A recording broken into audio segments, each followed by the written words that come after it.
on Disney Movie Investigations, you're gonna learn all about us, the Misfits. Oh, what? This is a video about Jem and the Holograms? Whatever.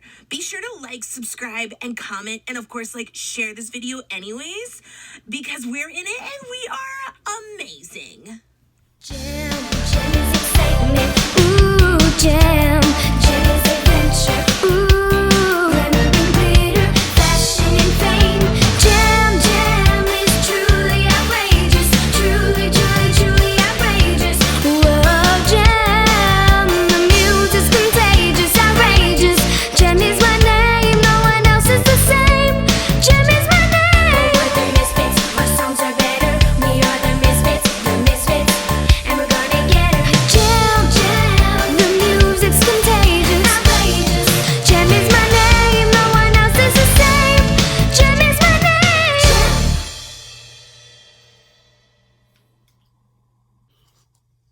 Hello and welcome to Disney Movie Investigations. This is another one of our bonus video where we continue our series looking at the beloved Saturday morning cartoons that we all remember growing up with. This week we are going to take a look at the musical series Jem. We are going to look at the history of Jem, look at the toy line that inspired the series, as well as take a look at the theatrical film that was based on the animated series. And if you like these videos, I do ask that you please hit that subscribe button. That way you will never miss any one of our videos. So let's take a look at the stats. So Jem is an animated series that was created in a collaboration of Hasbro Production, Sunbow Productions, and Marvel Productions. And it was created and developed by Christy Marks. And the show ran from October 3rd, 1985 until May 2nd, 1988. And the show lasted 3 seasons. So let's look at how the series was developed. So Hasbro had hired Sunbow Productions, and Sunbow Productions had hired Christy Marks, who was a writer on G.I. Joe at the time, to create a television series that was inspired by a line of toys that was out in toy stores. And the original lineup of the toys included the 4 Jem and The Holograms band members. It included the rival Misfits. It also included Synergy, and it included Rio, the boyfriend, and it also included their car, the Rockin' Roadster. Marks wrote full character biographies and storylines for most of the episodes, as well as she created for the series the Misfits manager Eric Raymond, and the orphans, the Starlight Girls. Let's take a look at the voice casts. So Samantha Newark was the speaking voice of both Jem and Jerrica. Britt Phillips was Jem's singing voice. Kathiana Bloor was the voice of Kimber and Aja. Cindy McGee was the voice of Shanna. And Linda Dangsil was the voice of Raya. And Michael Stream was the voice of Rio. In terms of the Misfits, Patricia Alice Albuquerque was the voice of Pizzazz. Samantha Paris was the voice of Roxy. Susan Blue was the voice of Stormer. And Charlie Adler was the voice of the evil manager Eric Raymond. So the series revolves around Jerrica Benton, who is the owner of Starlight Music that was handed down to her from her father. And then through a series of events, Jerrica has an alter ego known as Jem, who is in the rock band Jem and The Holograms. Along with the help of Synergy, which is a computer that has the ability to make holographic projections, Jerrica is able to disguise herself as the rock star Jem. The Holigrams, though, have a rival band known as the Misfits, which is composed of Pizzazz, Roxy, and Stormer, along with their manager Eric Raymond.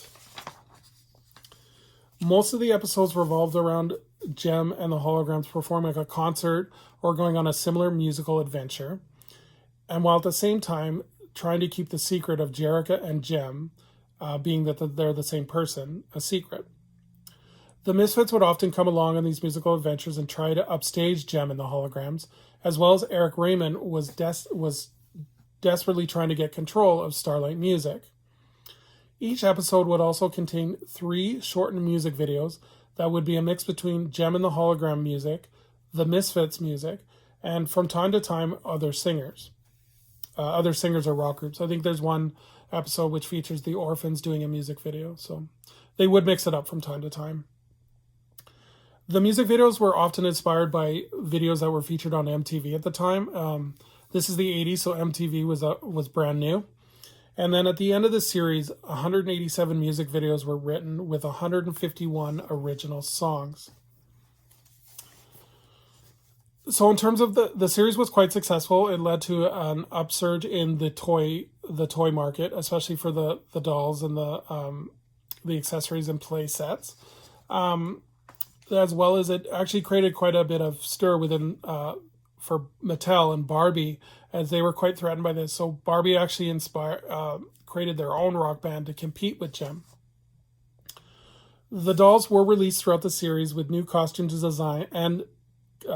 and designs based on the episodes of the show. Playsets would also be available to be purchased based on locations seen in the show. Examples of this are Video Madness and the Rock and Roadster playsets. And each playset would also come with a cassette that would feature songs from the show. The playsets would also have musical features built in them as well. Like the Rock and Roadster playset had an FM radio built under the hood of the car. And then collector dolls would also be released after the series cancellations between 2011 and 2016, with an average price point of $135 per doll. So these were adult collector series. And then as well, the series also inspired a series of comic books. In 2015, the Jem comic book was released by IDW, and it was written by Kelly Thompson and with art being done by Sophie Campbell and colors by M. Victoria Robeo. And it offered a reimagining of the series after it was canceled with new character designs and new situations. Something that was unique storyline in the comics, which they couldn't do in the series, actually featured Kimber and Stormer starting a romantic relationship. Something that they would never have been able to get away with during the 80s series. And then in 2015, an anniversary CD was released in Hasbro Studios in collaboration with Legacy Recordings, released the digital album Truly Outrageous, a tribute to Starlight Records. And this was done to help promote the upcoming live-action film, and it featured remixes of the songs in the classic TV series. So following the success of both theatrical films G.I. Joe and Transformers, a Jem movie was announced on March 20th, 2014. This was directed by John M. Chu, and the cast included Aubrey Peoples as Jem, Stephanie Scott as Kimber, Haley Kayoko as Aja, and Aurora Perneau as Shanna. And the Misfits don't appear in the movie, except for a cameo, like an after credit scene for teasing a sequel. But Eric Raymond was changed to Erica Raymond, and that was played by Juliette Lewis. And then Rio was played by Ryan Guzman. The film was released on October 23rd, 2015, and the movie unfortunately received very negative reviews from both fans and critics. Most of the fan reviews were complaining that it was such a departure from the original series. The prime examples being that the Misfits don't appear, as well as there was no real holograms in the movie. The series, as you can tell, or if you've ever seen the series, relies very much on the synergy and the holograms and stuff like that. And that was not in the movie at all. I don't know if that was John Chu's plan in future movies to kind of further develop synergy and stuff like that. But that was one of the highlights of the original series. The other thing too, and I don't know how true this is, but I've read online that John Chu was trying to create a kind of like Marvel Cinematic Universe within this Hasbro Productions. So he was trying to develop like if there was more movies, he would be developing a kind of a universe with G.I. Joe, Jem, and Transformers. This unfortunately never happened. The movie made less than $5 million on its opening weekend. Actually made less than half of its $5 million budget. So, like less than 2.5 million. So it was removed from theaters within 2 weeks. And then it's kind of, all joking aside, it hit the $1.99 bins in Walmart. Like, it's just, unfortunately, it was not received well by anybody, unfortunately. In terms of the series, I think this is a great series, especially from the 80s. I like that it did cover more serious topics. Like, certain episodes feature topics about relationships and money in terms of like how you save, as well as identity, like what you should be known for, like more your personality than what you're wearing. The videos are a highlight. I think they're what stand out for the season, or for the series, and what a lot of people remember. And then I like the character development that Christy Marks did. It's well written. Each character has their own background, their own kind of personalities. An example is that there's an episode in the first season with Raya wanting to be a fashion designer. So it's all about kind of her not believing that she's good enough and then kind of sticking to it. And then also with the villains as well, there's great character development with the Misfits.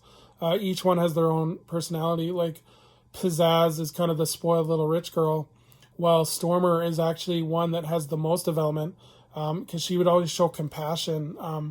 There's several scenes in the first season where the Misfits like do something kind of bad to kind of make the Misfits pay, and Stormer will often kind of show compassion, saying like, are we going too far, or being concerned about the orphan girls not having a home.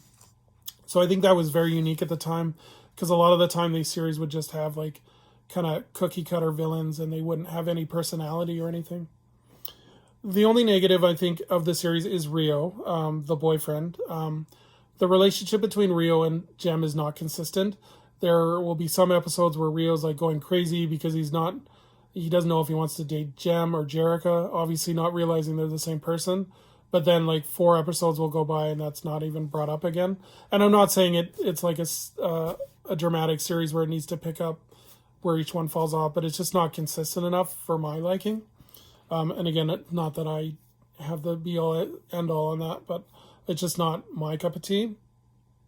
Also, the design for Rio's a little weird. Like, he always had purple hair. Kind of not sure where that comes from, but yeah. Overall, though, I would recommend you check this out. They are available on DVDs. You can get the box set of the full series, or you can get the individual seasons. I picked up season 1 on Amazon, and I thoroughly enjoyed it. So, yeah. So thank you guys for watching Disney Movie Investigations. I hope you enjoyed this week's bonus video on Jem and the Holograms. And then we're going to continue our deep dive into these different kind of Saturday morning / kind of young adult series. And our next bonus video is going to be on Sabrina the Teenage Witch, the live action series that was part of kind of the TGI Friday years. So look forward to that one. And for those of you, just to wrap up our series on Jem and the Holograms, I would like if any of you can comment on what you liked about Jem, if you remember it, or what were your favorite memories of Jem and the Holograms. Did any of you own the toys? Like, what your memories were of that? And then the music videos, what you guys think. So please leave your comments on what you remember about Jem and the Holograms. All right, thank you guys so much for watching, and I hope you guys have a great day. Bye.